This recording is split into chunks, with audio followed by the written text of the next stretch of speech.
Hello everyone, and welcome back to Solar EV in Kilowatts. It's going to have a look at our little trip to Oxford yesterday, and a bit of Leafspy integration, a little bit of charging en route, and just a sort of bit of an explanation really as to why we're doing this, why I did this trip. It was a combination of a number of things. One, it was Wednesday the 4th of November, day before lockdown, so our last day of freedom before the lockdown commenced. It was also a nice day, so a good day to get out, and I also wanted to look at different ways of managing our battery. I've got a 100-mile commute to work, so people always said to me, always leave home with full amount of charge, with a full battery, because it's the cheapest way to charge a car. So that's what I've always done. Charge my car overnight up to 100%, and then it sits around for 5 or 6 hours before it needs to go, and charging on the cheap sort of overnight rate. And and then I drive to work and back, come back with about 20, maybe 30%, and then charge it up again. So I'm charging up to 100% 5 days a week, and then almost a discharge to about 30%. But I've been reading actually that might not be the best way to manage the battery, because charging it to 100% all the time stresses the battery. Leaving it sat for many hours at 100% also stresses the battery.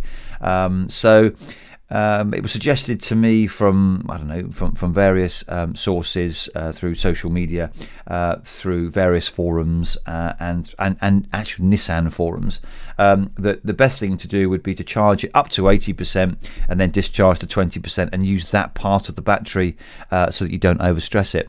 The batteries do have BMS, battery management systems, in there to stop you from overcharging, so there's always a little bit of a threshold there, but still 100% regularly is arguably not the best way to look after or maintain the longevity of the battery. So I decided actually with this trip I'd charge up to 80%. That's not to say that 100% is bad, because sometimes you need to do that in order to balance all the cells.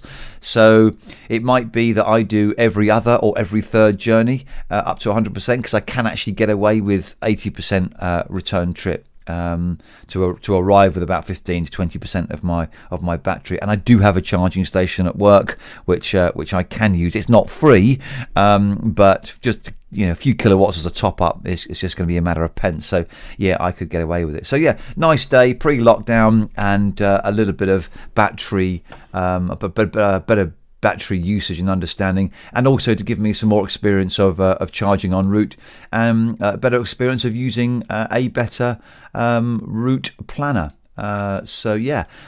Interesting one, this one, because we had some experiences at the charging station as well, which I'll talk to you in a moment. I got to see for the first time a proper Tesla charging station, and I've definitely got Tesla envy. I love those cars anyway, but just to see how well they're supported, how well those cars are supported by the Tesla charging network, puts everybody else completely to shame. It's embarrassing, in fact. But one Tesla unit driver did come around to the Ecotricity stand, and I'll explain why that happened in a minute. Anyway, so let's kick off. So here we are. Here's our trip. And initially I started off saying, let's go from home to Oxford and Oxford back to home. And it gave me a suggested charge of 17 minutes. If I left my house at 80%, you can see at the top there at 08:43. I didn't leave at 08:43. I left a bit later. 34 minutes, 12 miles to Woolwich Park and Ride. Never been there before. I can't remember if that was an Ecotricity or not. Can't remember. I didn't go there in the end, but I'd sit there for 17 minutes, and then it would allow me to go all the way to a New Road in Oxford and come all the way back and arrive home with 21%, which is exactly what I wanted to do. However, I didn't want to sit at the charging station for 17 minutes on the way there, because Well, why didn't I? Don't know. I don't know why I didn't want to do it. I just didn't. I just didn't fancy. I just wanted to get there. It was such a lovely day. I wanted to get there, and I knew that if I did it in 2 separate trips, it would give me a charging station on the way back. So it wouldn't really matter. And the other reason you might want to do this is that the route that I'm taking at the moment might not be the fastest route on my return because of traffic and such like. So it does leave you a little bit open. So the nice thing about doing round trip planning is it gives you a broad overview, but personally I wouldn't do it. I would just do single trips, particularly if I'm returning to the point of departure, because the route actually might change. So yeah, personally that's what I do. So yeah, so that was it. So I deleted the return just to give me destination all the way to Oxford. So yeah, that worked out. That worked out pretty well actually. I was quite pleased with it. So what else can I tell you here? Yeah, okay. So not much really, to be honest with you, on the route up there. The Leafspy connect. Excuse me. The Leafspy connectivity with ABRP. Oh, it's such a long word, that, isn't it? ABRP. I'll just call it. What should I call it? I want to call it Route Planner. I want to call it Route Planner. Otherwise, I get myself tongue-tied. So the integration with Leafspy and Route Planner was excellent, really. You can see a nice chart which shows you your actual current state of charge, the predicted state of charge. You've got your terrain on there and everything. It really is very, very smart. I was very impressed with it indeed. And we arrived there with about 48%, something like that. So yeah, I was quite pleased with that, and the consumption pretty much tracked it within a couple of percent. So yeah, it's very, very, very good indeed. Live traffic, no suggested detours or anything like that. So pretty straightforward route. Had a lovely day in Oxford. I went for lunch at the Giggling Squid, which I can highly recommend. It's a lot bigger inside than it looks on the outside. It's a really smart place, and relatively inexpensive as well for the quality of the food that comes out. Good look around the castle. Good look around the. It was actually a period of its time. It was a prison, so prison cells within the castle as well. And there's a really weird hotel next door, which kind of looks like an extension of the prison. Well, it is an extension of the prison. So you can stay in this hotel. I mean, it looks rather swanky, but your rooms is a prison cell. So yeah, that's, if you want the kind of full Alcatraz experience, I think that's quite cool.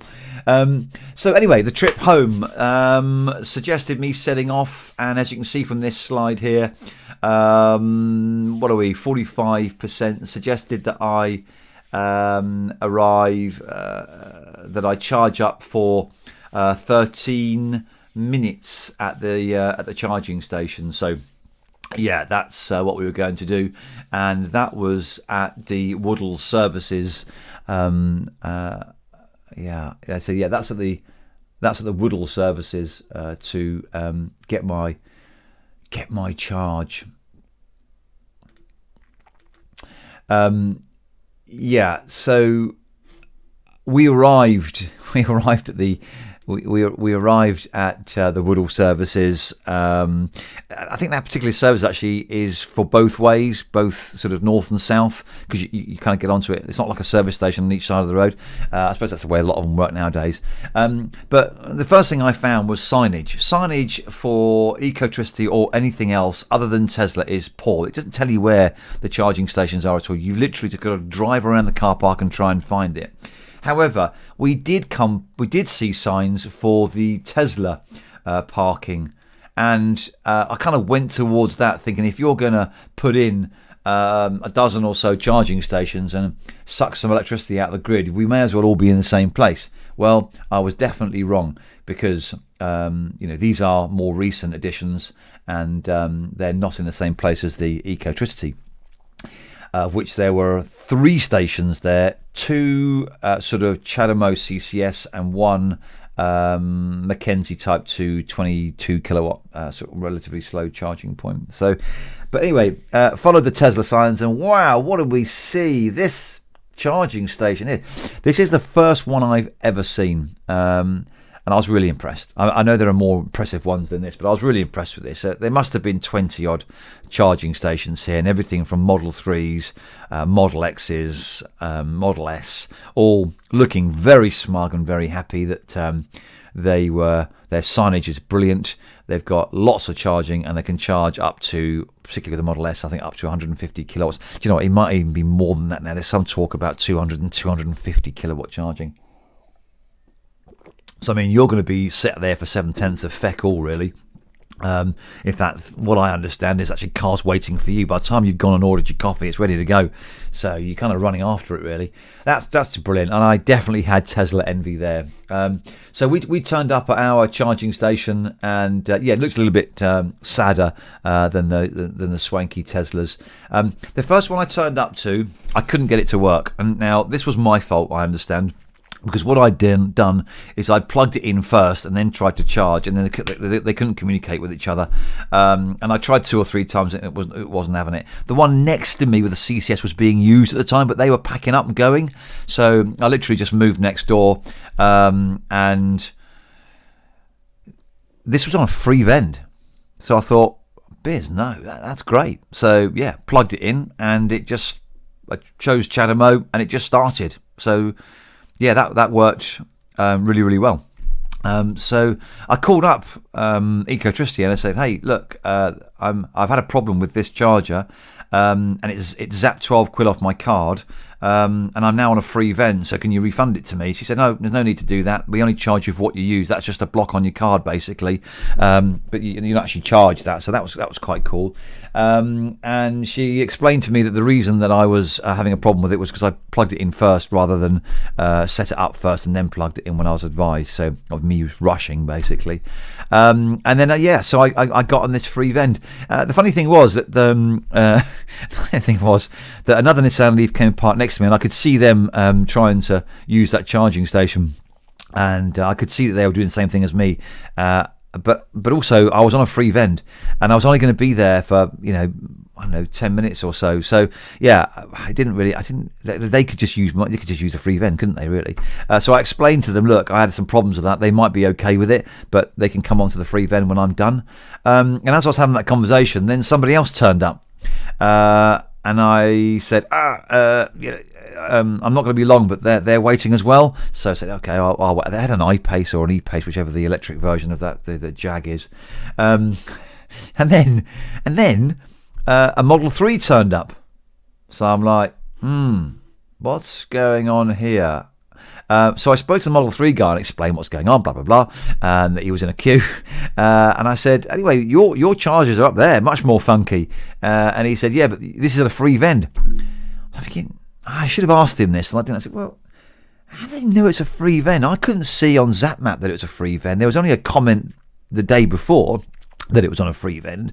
So maybe that's it. Maybe, but I don't know how you would know without looking at comments. That when you look on ZapMap, it doesn't just suddenly flash at you free vend. So anyway, people will come into this charging station like flies around shit. Honestly, if you give somebody something for free, and Tesla man gave up his own flashy super fast charger for a free vend. So just goes to show we all like free. So anyway, we did our charge, and the really, really cool thing with ZapMap is it tells you how long you've got left to charge and what your next time en route is. And here you go, it's saying 5 minutes to charging complete, and 1 hour and 1 to my position, which was back home. The trouble was that I couldn't get because there was no app interface. There was no way of me stopping the charge. So I couldn't. You normally on Ecotricity press stop charge, and there was nowhere on the display to tell me to stop charge either. So there was no way of me stopping it, and I couldn't get the plug out of the car. So, and everyone was watching me saying, what's he doing? So I chatted to the people next door. I said, I cannot get this out. I've unlocked it with my key, so it is unlocked, but because it's still charging, the car can't stop the charge. So I'm standing pulling at this bloody thing. I thought I was going to pull the grill off, but it wasn't coming out. So the only way I could stop it from charging was pressing the red emergency stop, and off it went, and I could unplug it, reset it, and then the guys next to me in their Leaf went ahead and charged. I made sure that they were charging before I left, as it was me that pressed the stop button. And then we went on our merry way. So I was meant to charge with, I don't know, leave there with about 60 odd %. But yeah, I left with more than that. I left with more than that. Suffice to say, I arrived home with 39%, and not the 20% that I thought I was. I thought I was meant to have, because I spent 10 minutes trying to get the bloody thing disconnected. So there it is, on route planner, arrival of 39%, and then there's the car saying to me 38%, average 4.4 miles per kilowatt, total driving 119.2, and it cost me zip, because all that was a free vend, which is pretty smart. So there you go. My experiences of a 120-mile round trip, charging with Ecotricity. My first experience of the Tesla charging depot, you can call that, really. I mean, that's not a station, is it? It's a small village.